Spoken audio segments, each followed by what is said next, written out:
Dieu, tu es ma force, ma consolation, une lampe devant mes pas. Ta voix a triomphé de l'ouragan, remporté le combat. Tu m'offres chaque jour ton infaillible amour, toi qui as fixé le cours des étoiles, sois mon encre, sois ma voile.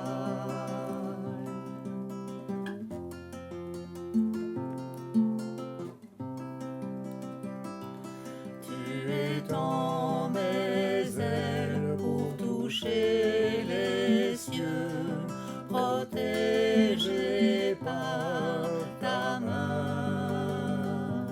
Ta grâce m'appelle à lever les yeux et suivre ton chemin. Tu m'offres chaque jour ton infaillible amour, toi qui as fixé le cours des étoiles, sois mon encre, sois ma voile.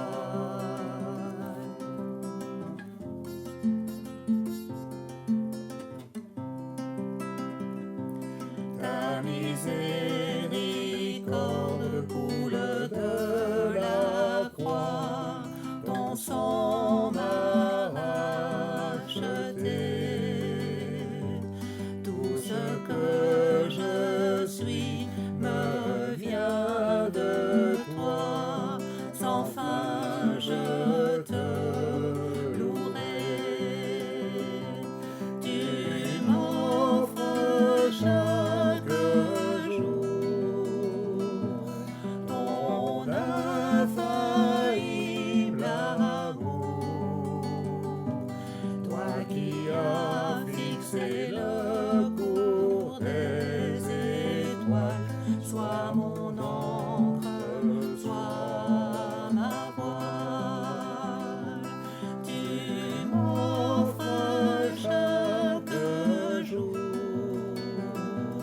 ton infaillible amour, toi qui as fixé le cours des étoiles, sois mon encre, sois ma voile.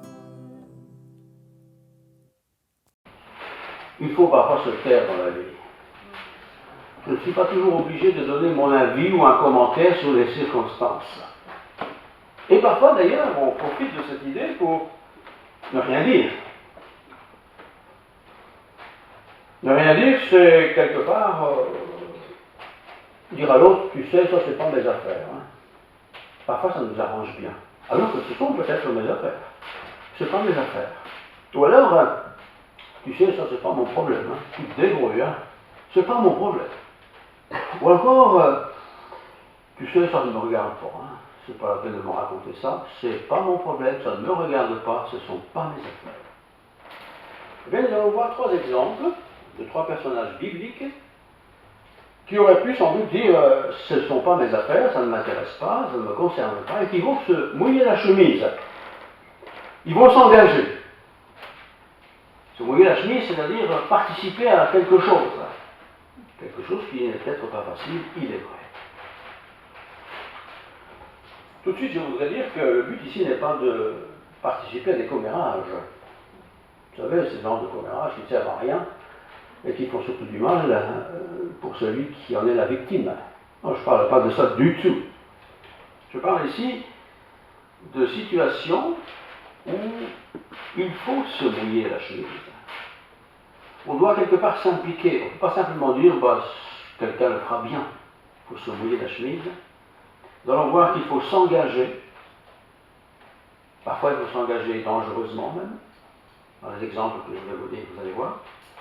Et puis parfois, il faut prendre position. 3 situations, 3 personnages, 2 hommes et une femme. Comme ça, il y en a pour tout le monde. Le premier exemple, il s'agit d'un charmant garçon, un beau garçon. Il a dit qu'il était beau, donc on va supposer qu'il est beau. Quoique, disait l'autre, qu'est-ce que c'est qu'être beau et pas beau, hein? En tout cas, il a dit qu'il était beau. Et c'est dans le livre du prophète Samuel, au chapitre 14, les 15 premiers versets. Si vous n'avez pas votre Bible, prenez quand même une petite note des 3 passages, comme ça vous pouvez le relire tranquillement à la maison. 1 Samuel 14, 1 à 15. Nous allons découvrir ici un coup d'audace d'un homme qui s'appelle Jonathan. 1 Samuel 14, 1 à 15. Un jour, Jonathan, fils de Saül c'est le premier roi d'Israël, un fameux gaillard, dit au jeune homme qui portait ses armes, « Viens, et poussons jusqu'au poste des Philistins. » Les Philistins, c'est les ennemis. Qui est là de l'autre côté, et il n'en dit rien à son père. Saül se tenait à l'extrémité de Gibéa, sous le grenadier de Migron, et le peuple qui était avec lui forma un groupe d'environ 600 hommes. Donc ça c'est le père. Achija, fils d'Achitub, frère d'Ichabod, fils de Phiné, fils d'Élie, c'est précis tout ça, sacrificateur de l'Éternel à Silo, portait l'éphod. L'éphod, c'est le costume du souverain sacrificateur. Et quand le souverain sacrificateur est là avec son vêtement, ça dit quelque chose. Le peuple ne savait pas que Jonathan s'en était allé. Donc d'un côté, il y a le roi et toute son équipe et le sacrificateur, et puis le fils du roi, Jonathan, lui, il a pris un autre chemin. Entre les passages par lesquels Jonathan cherchait à arriver au poste des Philistins, ce sont les ennemis, il y avait une dent de rocher, très précis, d'un côté, et une dent de rocher de l'autre côté. L'une portait le nom de Botsets, et l'autre celui de Séné. Il suffit bien l'endroit où l'affaire s'est passée. L'une de ces dents est au nord vis-à-vis de Michmash, et l'autre au midi vis-à-vis de Géba. Jonathan dit au jeune homme, son serviteur si vous voulez, qui portait ses armes, « Viens et poussons jusqu'au poste de ces incirconcis. » Les incirconcis, ce sont ceux qui sont des païens ici. Peut-être l'Éternel agira-t-il pour nous. Peut-être l'Éternel agira-t-il pour nous. Car rien n'empêche l'Éternel de sauver au moyen d'un petit nombre comme d'un grand nombre. Retenez bien ce verset. Rien n'empêche l'Éternel de sauver par le moyen d'un petit nombre comme d'un grand nombre. Celui qui portait ses armes lui répondit, « Fais tout ce que tu as dans le cœur. » Il dit ça à Jonathan, « Fais tout ce que tu as dans le cœur. N'écoute pas ton sentiment. Me voici avec toi prêt à te suivre. » Eh bien, dit Jonathan, allons vers ces gens et montrons-nous à eux. S'ils nous disent, voilà le test un peu, s'ils nous disent, arrêtez, jusqu'à ce que nous venions à vous, nous resterons en place et nous ne monterons point vers eux. Mais s'ils disent, montez vers nous, nous monterons, car l'Éternel les livre entre nous. C'est là qu'il nous servira, cela nous servira de signe. Ils se montrèrent tous deux au poste des Philistins, et les Philistins dirent, voici les Hébreux qui sortent des trous où ils se sont cachés. Et les hommes de poste, les hommes de guet, si vous voulez, s'adressèrent ainsi à Jonathan et à celui qui portait ses armes, montez vers nous et nous vous ferons savoir quelque chose. Jonathan dit à celui qui portait ses armes, monte après moi, car l'Éternel les livre entre les mains d'Israël. Et Jonathan monta en s'aidant des mains et des pieds, et celui qui portait ses armes le suivit. Les Philistins tombèrent devant Jonathan, et celui qui portait ses armes donnait la mort derrière lui. Dans cette première victoire, Jonathan et celui qui portait ses armes tuèrent une vingtaine d'hommes sur l'espace d'environ la moitié d'un arpentaire. L'arpentaire, c'est la largeur d'un sillon. C'était pas grand-chose. Et là, la conclusion, vous l'avez entendu, il y aura toute une série de morts. Mais ce qui m'intéresse dans cette histoire, c'est que Jonathan n'est pas avec son père. Il est d'ailleurs fâché avec son père parce que son père s'est détourné de l'Éternel. Son père ne consulte plus l'Éternel. Il est roi, hein. Et pourtant il a commencé son ministère vraiment de manière extraordinaire. Loin de l'Éternel, béni de l'Éternel. Mais il s'est très vite détourné. Et il a commencé à faire bêtise sur bêtise. D'abord, il ne consultait plus l'Éternel. Et son fils Jonathan, qui aimait son père bien sûr, mais qui n'appréciait pas cette manière de se détourner de Dieu, voulait quand même montrer que Dieu était aussi avec lui, le fils, malgré les bêtises du père. Et il va donc préparer cette petite stratégie. Pendant que son père fait la fiesta, il est avec son porteur d'armes, c'est-à-dire pas grand monde. Il sait que l'ennemi est là. Il est aux aguets, sans doute préparant des attaques, des combats. Mais comment savoir si Dieu est d'accord avec eux? Et il arrive aussi dans la vie, frères et sœurs, où nous nous posons la question, mais qu'est-ce que Dieu veut? Est-ce que je dois aller par là? Est-ce que je dois aller par là? Est-ce que je dois aller dans telle école? Est-ce que je dois faire tel métier? Voilà, on ne sait pas. Pourtant, on est enfant de Dieu. Jonathan était enfant de Dieu. Fils du roi béni. Son serviteur était son serviteur qui était évidemment un croyant comme lui. Les ennemis étaient là quelque part dans les rochers, ils le savaient bien. Mais où sont-ils? Si on ne fait pas attention, ils vont peut-être lancer des flèches et nous mourrons. Nous avons parfois, frères et sœurs, comme eux, des situations où il nous faut une réponse précise de Dieu. Pas simplement dire, oui, Dieu est avec moi, j'y vais. Oui, Dieu est avec nous tous les jours jusqu'à la fin du monde. Mais parfois, on a besoin de savoir précisément. Alors, on demande quelque part un signe. Et le signe était simple. Jonathan dit à son assistant, s'ils disent montons, c'est un piège. C'est qu'ils vont nous tuer. S'ils disent le contraire, alors nous allons y aller. Parce que là, le Seigneur va nous les livrer. Il faut parfois se mouiller la chemise. Son père fait la fête. Il faut dire qu'il s'est éloigné de Dieu. Très éloigné de Dieu. Pourtant, il avait reçu l'onction. Pourtant, il avait été béni de l'Éternel. Ouais. Mais voilà, il s'était détourné. Comme il arrive encore aujourd'hui que beaucoup d'hommes et de femmes se détournent du Seigneur. On remarquera que Jonathan n'a pas de Bible. Nous pouvons consulter la Bible. Nous pouvons peut-être consulter d'autres chrétiens, des amis, et dire tiens, qu'est-ce que tu penses si je faisais ça ou ça? Lui, il n'avait pas tout ça. Il n'avait pas de téléphone. Il n'avait pas moyen de communication. Il ne pouvait pas envoyer un message ultra rapide pour avoir l'avis d'un autre. Il fallait donc consulter l'Éternel. Posez ça en question, mais il ne faut pas répondre. Quand est-ce la dernière fois où vous avez consulté l'Éternel pour quelque chose de précis? J'ai besoin de savoir. Je veux marcher dans tes voies. Je ne veux pas prendre un chemin qui ne serait pas ton chemin. Que les autres fassent la fête comme Saül le faisait, c'est leur problème. Mais nous avons, enfants de Dieu, je veux dire, qui voulons marcher dans les voies de Dieu, nous avons besoin de savoir. Eh bien, pourquoi ne pas faire un peu comme eux? Seigneur, que dois-je faire? Je relis les versets 8 à 10. Ils font le test. En fait, c'est un test visible. S'ils nous disent, donc les gens qui sont dans les rochers là, s'ils nous disent arrêtez jusqu'à ce que nous venions, nous resterons en place et nous ne bougerons pas.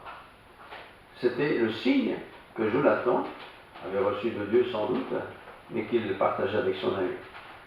Mais s'ils disent montez, il sera un peu ruineux, venez, pas de problème les gars. Hein? S'ils disent montez vers nous, nous montrons car l'Éternel est libre entre nos mains.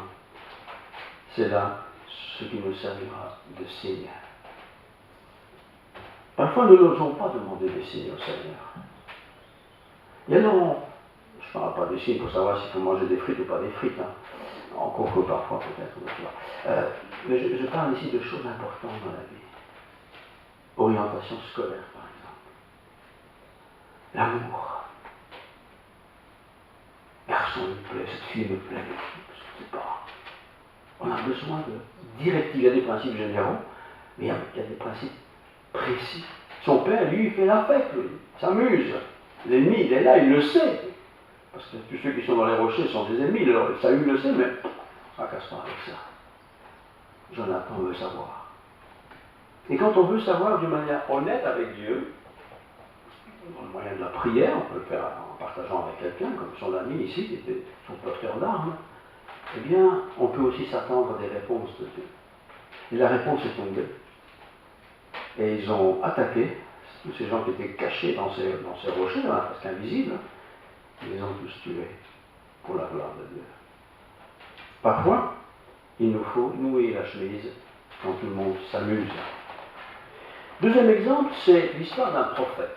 Cette fois-ci, c'est un prophète, un homme de Dieu, c'est quelqu'un qui, forcément, est un homme de Dieu et qui s'intéresse aux choses que Dieu veut communiquer au peuple. Néhémie. Néhémie est prophète, un homme de Dieu, je l'ai dit, mais il est aussi un travailleur manuel. Ce n'est pas le prophète qui est dans son bureau du matin au soir et du soir au matin, tous les jours de l'année. Il est prophète, il annonce le message de Dieu, mais il est aussi un travailleur. Il y a du travail physique, manuel à accomplir. Alors, dans le livre du prophète Néhémie, au chapitre 6, je vous lis les 14 premiers versets. Vous savez, parenthèse ici, on devrait lire plus l'Ancien Testament, parce que dans l'Ancien Testament, je l'ai dit il y a 15 jours, il y a des histoires d'hommes et de femmes qui sont comme nous, ou nous comme eux. Ils ont vécu des choses, pas tous les mêmes, mais ils ont vécu des choses, et ce qu'ils vivent, et la manière dont ils ont traversé ces moments parfois difficiles ou joyeux, peuvent nous enseigner, nous, aujourd'hui. Donc, Néhémie, chapitre 6, verset 1 jusqu'à 14. Je n'avais pas encore posé les battants des portes, travail, lorsque Shambhala, Tobija, Kécham, Lahab et nos autres ennemis apprirent que j'avais rebâti la muraille et qu'il n'y restait plus de brèche. Voilà un homme manuel. Il est prophète. Mais il ne se contente pas simplement d'être prophète, il participe à la reconstruction de la muraille qui a été détruite par ses ennemis. Gros travail. Pas de grue, pas de pelleteuse, pas de tout ça. On peut s'imaginer le travail important qu'il a accompli. Alors Shambhala et Geshem m'envoyèrent dire, viens, et ayons ensemble une entrevue dans les villages de la vallée d'Onon, et il avait médité de me faire du mal. Voilà. Écoute, viens, prophète. Quand le prophète est invité, généralement il est content, mais ici c'est un piège. Mais comment savoir que c'est un piège? Parce que parfois on peut être piégé dans la vie. Comment savoir si c'est un piège? Je leur envoyais des messagers avec cette réponse. J'ai un grand ouvrage à exécuter. Et je ne puis descendre. Le travail serait interrompu pendant que je te quitterai pour aller vers vous. Pendant que je les quitterai pour aller vers vous. Il m'adressait 4 fois la même demande. Insistance. Viens, on a besoin de toi, prophète. Encore, on a besoin de toi. Shambhala m'envoya ce message une 5e fois par son serviteur, qui tenait à la main une lettre ouverte. Vous voyez, Shambhala, ce sont les autorités. C'est comme si le Premier ministre m'envoyait 5 lettres, on dit, viens au bureau à Bruxelles, j'ai besoin de tes idées. Et moi je lui dis, écoute, je suis en train de faire mon jardin, t'attends rien. Je schématise, mais c'est ça. Il y était écrit, le bruit se répand parmi les nations, et Gashmou affirme que toi et les Juifs pensaient à vous révolter. Et que c'est dans ce but que tu rebâtis la muraille. Mauvaise interprétation. Vous ne voulez pas rebâtir la muraille pour faire la guerre. Il voulait rebâtir la muraille parce que c'était la muraille de Dieu. Tu vas, dit-on, devenir le roi. Jérémie n'a jamais voulu devenir roi, il était prophète. Ça lui suffisait largement. Tu as même établi des prophètes pour te proclamer à Jérusalem le roi de Juda. Quel mensonge! Tu as établi des copains, quoi, pour qu'ils votent pour toi. Mensonge! Absolu mensonge. Et maintenant, ces choses arriveront à la connaissance du roi. Viens donc, et consultons-nous ensemble. Toujours se méfier de ceux qui nous invitent comme ça, soi-disant pour nous aider dans la vie. Il ne faut pas tout refuser. Méfiance. Je fis répondre à Shambhala, ce que tu dis là n'est pas. C'est toi qui l'inventes.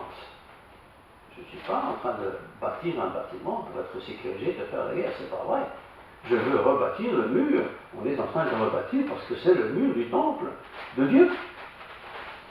Tous ces gens voulaient nous effrayer et se disaient, ils perdront courage et l'œuvre ne sera pas. Maintenant, ô Dieu, fortifie-moi. Je me rendis donc chez Malkija, fils de Delajah, fils de Métabed.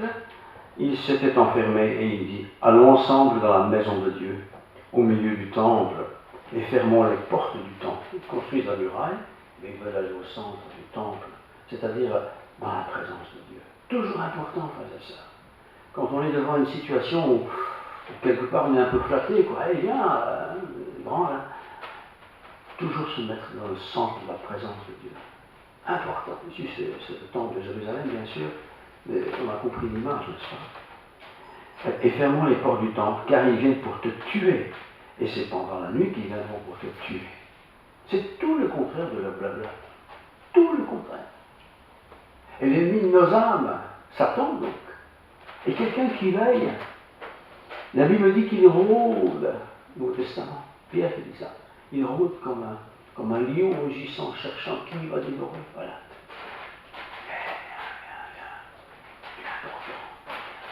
Laisse tomber. Pas autre chose à faire.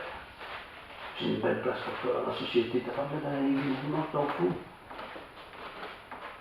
Je répondis, un homme comme moi, c'est le prophète qui dit, un homme comme moi prendrait la fuite. Et quel homme tel que moi pourrait entrer dans le temple et vivre? Si moi je prends la fuite, je n'oserais plus aller dans le temple. Autrement dit, avec des mots d'aujourd'hui, tu te dégonfles. Si je me dégonflais, je n'oserais plus me présenter devant Dieu. Et combien de fois nous nous sommes dégonflés devant les choses de Dieu? On sait que c'est ça, mais l'autre chose est tellement séduisante et peut-être vraie, quoi. Et je reconnus que ce n'était pas Dieu qui l'envoyait. Mais il prophétisa ainsi sur moi, parce que Shambhala et Tobija les avaient donné de l'argent. Ces gens qui ont envoyé parce qu'ils avaient reçu du fric, pour tendre un piège à l'homme de Dieu. Et vous savez, frères et sœurs, quand on travaille dans l'œuvre de Dieu, et chacun dans sa vie, et qu'on associe Dieu dans notre œuvre, nous devons nous attendre à avoir quelques petits ennuis. Ou même quelquefois quelques gros ennuis. Je me souviens, il y a bien longtemps, le temple n'était pas encore construit, on en était encore aux fondations. Donc imaginez des fondations. C'était un mercredi après-midi. J'étais seul, je ne sais plus ce que je faisais, enfin je faisais quelque chose quand même. J'étais un peu là-bas, ben, c'est un chantier. Et puis quelqu'un arrive, c'était pas du parking, encore on se garait quand même. Il sort de sa voiture. Toi, je vais te crever! Moi je suis pas costaud, lui c'est un gars. En plus il était enragé, littéralement, physiquement enragé. Moi je dis ça, mon compte est bon ici, je suis tout seul, il n'y a personne ici. Qu'est-ce que j'ai fait? J'ai pas pris la poudre d'escampette parce qu'il court plus vite que moi, de toute façon. J'ai dit, Seigneur, moi je ne suis pas ici pour m'amuser, je suis là pour te servir.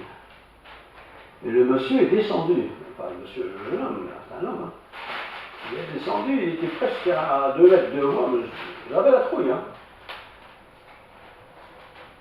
Et moi je priais en silence. Qu'est-ce que je fais, Seigneur? Et l'homme il s'est arrêté, il m'a fait demi-tour, il est parti. Denis s'en souvient de cette histoire. Ce monsieur était jeune à l'époque, il est mort maintenant dans pas de conséquence, c'est pas une conséquence, vous savez.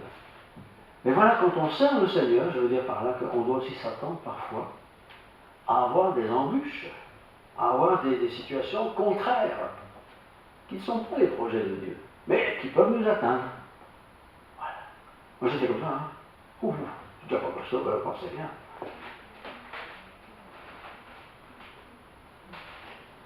Néhémie a dit, moi je ne peux pas laisser tomber le travail. C'est pas pour dire que c'est moi, mais après je n'ai pas dit, j'y vais plus le mercredi après-midi parce que c'est trop dangereux, non, je continuer à venir quand on n'était pas à l'école, et il fallait travailler quand même. Le Seigneur est avec nous. On a besoin d'être dans le service du Seigneur. Mais ce n'est pas parce qu'on est dans le service qu'il n'y aura pas de soucis. Mais si, on peut avoir des soucis. On peut tomber d'un toit quand on sert le Seigneur, même si c'est dans l'église. Hein. J'espère que non. C'est pourquoi nous avons besoin de dire comme Néhémie l'a dit, écoute, je ne peux pas venir maintenant à ta fête et tout ça. Moi, je suis occupé de travailler à reconstruire ce mur. Si vous vous engagez quelque chose pour Dieu, et qu'une autre chose vient quelque part pour vous détourner de cela, disons, je me suis engagé, je vais terminer ce pourquoi je suis engagé. Un exemple féminin, Esther. Ah, c'est une femme, ça. Esther. Il a dit qu'elle était belle de figure et belle de taille. Donc j'imagine un peu, c'est un canon, quoi. C'est des choses simplement. Esther. C'est tout autant d'Assuérus. Vous savez, Assuérus, c'est des empereurs. Hein. Leur territoire s'étendait depuis l'Inde jusqu'en Éthiopie. Vous voyez, quel royaume. Et il y a cette petite jeune fille, Esther. C'est d'ailleurs son oncle Mardoché qui l'a éduquée. Ses parents étaient décédés.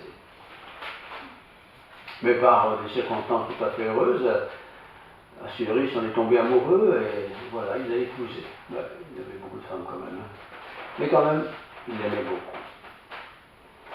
Le problème, c'est que dans cette cour royale, il y avait un monsieur, Aman, c'est son nom, qui était jaloux de cette femme. Pas qu'il l'aimait, mais il savait que cette femme était juive. Et il savait que les Juifs n'adoraient pas les dieux de son maître. Ils avaient leur Dieu.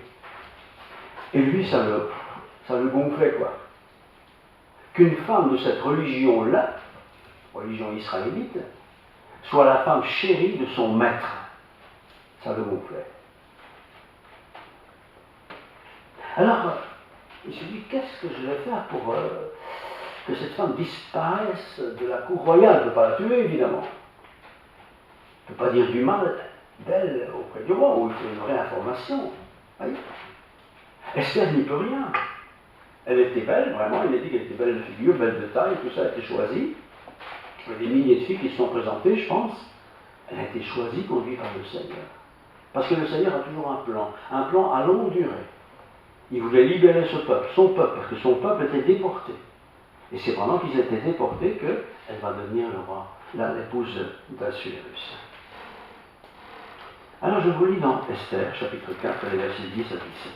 C'est formidable.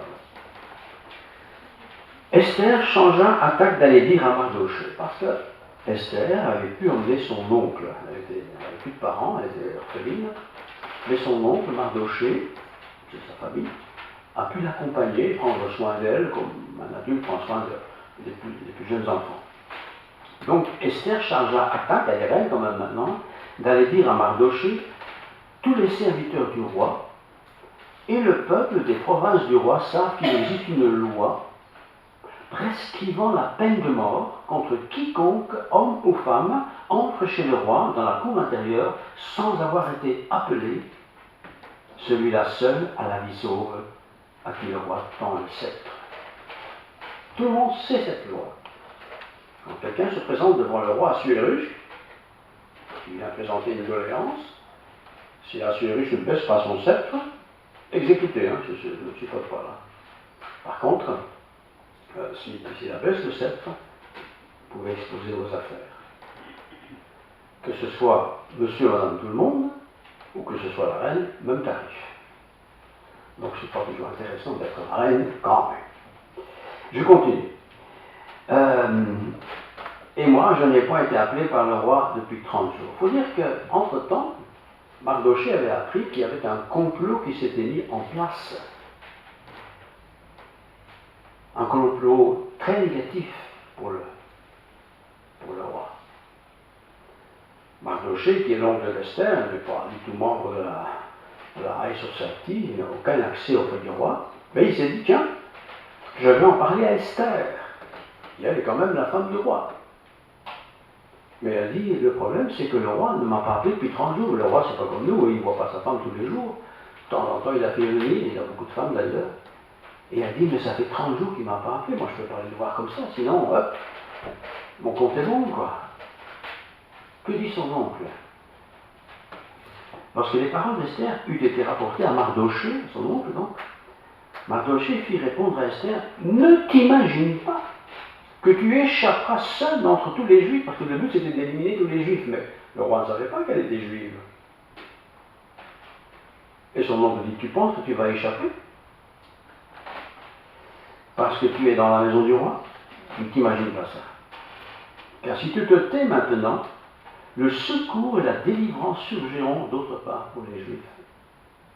Son oncle qui aime Dieu, qui aime sa nièce évidemment, qui aime son peuple bien sûr, qui connaît aussi le roi et ses prérogatives en tant qu'empereur, hein. Et quelque part il taquine un peu sa nièce en disant, tu t'imagines que toi seul tu vas échapper à l'affaire parce que tu es la femme du roi? Parce que quand tu sauras que tu es juive, tu vas voir, tu passeras la main gauche comme tout le monde. Très violent. Et qui sait si ce n'est pas pour un temps comme celui-ci que tu es parvenu à la royauté? Ah, ça elle n'avait pas pensé. Elle avait été choisie parce qu'elle était candidate avec beaucoup d'autres. Ils étaient des centaines à se présenter, mais le roi l'a choisie. Quel honneur! Et Mardochée dit, Dieu a peut-être dirigé le choix de Mardochée pour que tu interviennes, pour que mon peuple, ton peuple, le peuple juif, soit sauvé. Je dis cela, et je prends ça comme exemple pour dire que voilà, parfois nous sommes dans une situation où nous sommes demandés, invités à participer au chemin, peut-être dans un but qui va glorifier le Seigneur. Tu travailles là, tu vas à l'école là-bas, il y a peut-être derrière tout ça un but. Qui sait si ce n'est pas pour un temps comme celui-ci que tu es parvenu à la royauté. Mais je me mets à la place de cette jeune fille qui est très belle, hein. Être belle, c'était pas rien. Même si elle voyait pas son époux tous les jours, il faut dire qu'il y avait beaucoup de femmes. Hein. Elle était quand même bien. Confort, la fête, des servantes, des serviteurs, tout ce qu'on veut, quoi. Se mouiller, c'est peut-être prendre le risque d'être pendu. Parce que Assuérus n'était pas une femme folle. Hein. Esther envoya dire à Mardochée, son oncle, va, rassemble tous les juifs qui se trouvent. Et voilà ce qu'elle fait. C'est ça qui m'intéresse de cette histoire. Donc Esther envoya dire à Mardochée, va, rassemble tous les juifs qui se trouvent à Suse, et jeûnez pour moi, pour manger et boire pendant 3 jours, ni la nuit, ni le jour. Elle est dans la panique, quoi. Elle a bien compris son oncle. Elle sait bien qu'il est question de son peuple. Elle sait qu'elle peut être concernée. Mais elle a besoin de la grâce de Dieu. Elle rassemble tout le monde et que tout le monde jeûne et prie. Une affaire importante pour que Dieu dispose bien le cœur de cet empereur. Moi aussi, je jeûnerai de même avec mes servantes, puis j'entrerai chez le roi malgré la loi, et si je dois périr, eh bien, je périrai. Ben c'est ça, ça arrive aussi en tant que chrétien que nous nous trouvons dans des situations où si nous allons à droite, pas de problème, il n'y a pas de souci, mais la volonté de Dieu ne se fera pas. Si par contre je prends l'autre voie, ça peut être dangereux. Je peux peut-être perdre ma place, hein, si c'est dans la vie du travail. Pas facile d'être chrétien. Bon, chez nous, c'est encore assez facile. Mais il y a des pays, comme je parlais de la retraite, qui s'est passé en Irak, être chrétien, il y a beaucoup d'autres pays. Hein. C'est pas facile. Alors on préfère se taire. Dans l'entreprise où vous êtes, l'école où vous êtes, est-ce qu'on sait que vous êtes chrétien? Pas un chrétien parce que vous êtes chrétien et pas catholique, pas musulman, mais être chrétien engagé. Engagé, ça veut dire que pas un fanatique, mais vous êtes quelqu'un qui aimait Dieu. Tu crois en Dieu, toi? Pour ma fille, les scientifiques ils ont découvert que, et on connaît leur histoire. Hein. Pas facile. Pas facile parce que les copains et les copines vont peut-être se foutre de nous, quoi. Mais les fantasmes, complètement zinzin. Moi, je peux croire des sornettes pareilles. Entre parenthèses, sornettes qui n'ont jamais consulté. Parce que tous ces gens, généralement, ils ne vont pas dans les livres de Dieu. Ils répètent ce qu'ils ont entendu depuis bien longtemps. Effrayé. 4, verset 10. Esther chargea Attaque d'aller dire à Mardochée ce que je viens de dire. Et le verset clé, c'est le verset 14. Car si tu te tais maintenant, très fort, hein, le secours, donc si toi, Esther, tu ne fais rien, malgré ta position de reine, le secours et la délivrance surgiront d'autre part pour les choses. Parfois, le Seigneur veut nous utiliser, on est pas très content, mais nous imaginons pas que je vais bloquer l'œuvre du Seigneur. Le Seigneur peut sauver autrement. Mais si le Seigneur me demande, ou me demande quelque chose, ou m'oriente vers une voie comme ça ou comme ça, alors allons-y. Et elle va y aller en fin de compte. Elle sera accueillie, elle pourra expliquer son affaire, et elle va d'ailleurs, le roi va d'ailleurs très fâché contre Aman, qui avait projeté un crime pas possible contre celle que son cœur était, contre cette fille qu'elle tenait beaucoup. Parfois nous pensons que si j'affirme ma foi dans l'entreprise, X ou Z, mais non, Dieu peut changer les cœurs. C'est ça qui est intéressant. Les trois exemples, ça, Dieu a disposé les cœurs. Saül aurait pu changer d'attitude, il n'a pas changé d'attitude. Pourtant, lui, il était homme de Dieu. Il avait l'onction de Dieu. Mais non, il était devenu vaniteux de vaniteux. Et puis, il y a par-ci par-là les trois exemples. Jonathan, prophète, Néhémie, qui a d'ailleurs, entre parenthèses, passé une grande partie de sa vie dans un pouille. Nuit et jour, pensez bien. Et puis il y a Esther qui était reine. Dieu bénira ta foi. Chapitre 5, versets 2 à 4. Lorsque le roi vit la reine Esther, debout dans la cour, regardez ce qui se passe. Elle trouva grâce à ses yeux. Dieu transforme le regard de ce roi despotin, qui a plein de femmes, hein. Il change son regard sur cette femme, qu'il aimait bien d'ailleurs. Hein. Je dis, hein. Lorsque le roi vit la reine Esther, debout dans la cour, elle trouva grâce à ses yeux, et le roi tendit à Esther le sceptre d'or qu'il tenait à la main. Esther s'approcha et toucha le bout de son sceptre. Parfois nous affrontons des situations, on se dit, si je fais ça, qu'est-ce qui va me tomber dessus? Aussi longtemps que c'est dans le projet de Dieu, on peut avoir peur peut-être, mais on va le faire parce que c'est le projet de Dieu. Alors au début, j'ai dit, il faut de temps en temps se mouiller la chemise, c'est vrai.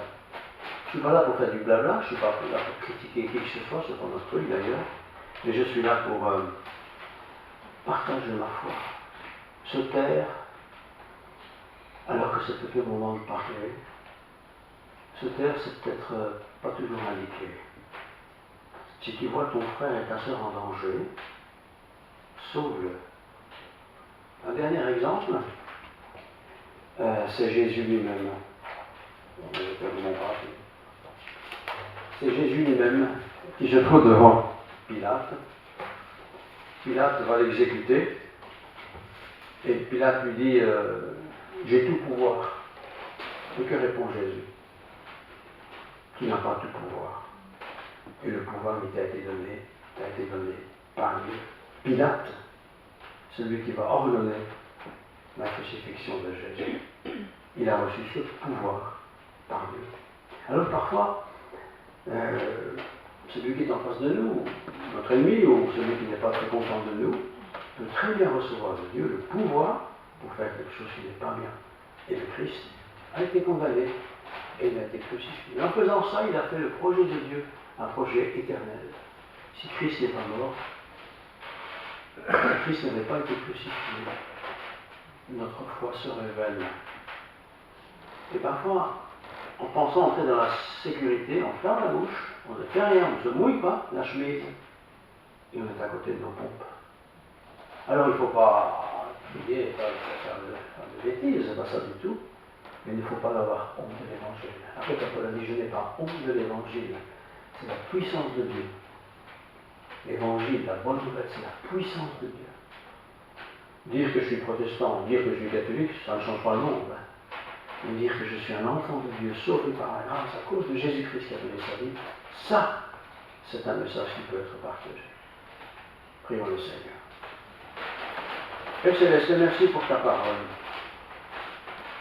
C'est vrai que parfois on ne veut pas de conflit, alors on ne dit rien. Mais tu ne nous as pas appelés à être silencieux, tu nous as appris et enseigné à être des témoins vivants de la réalité.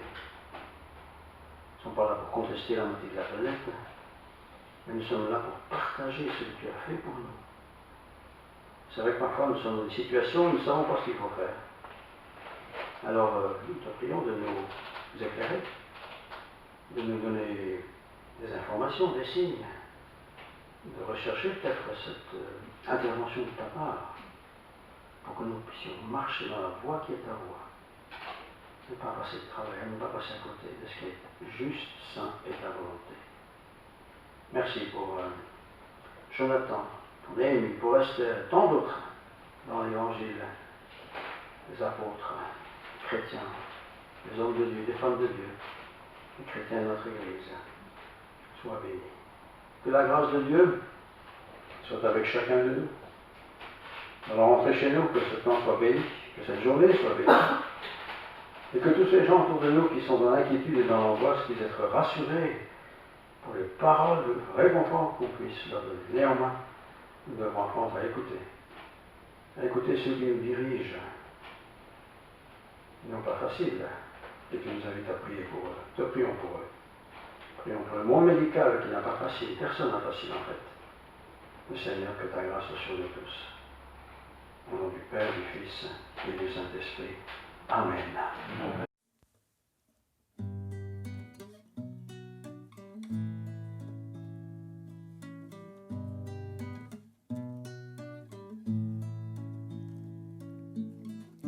Seigneur, tu me cherches,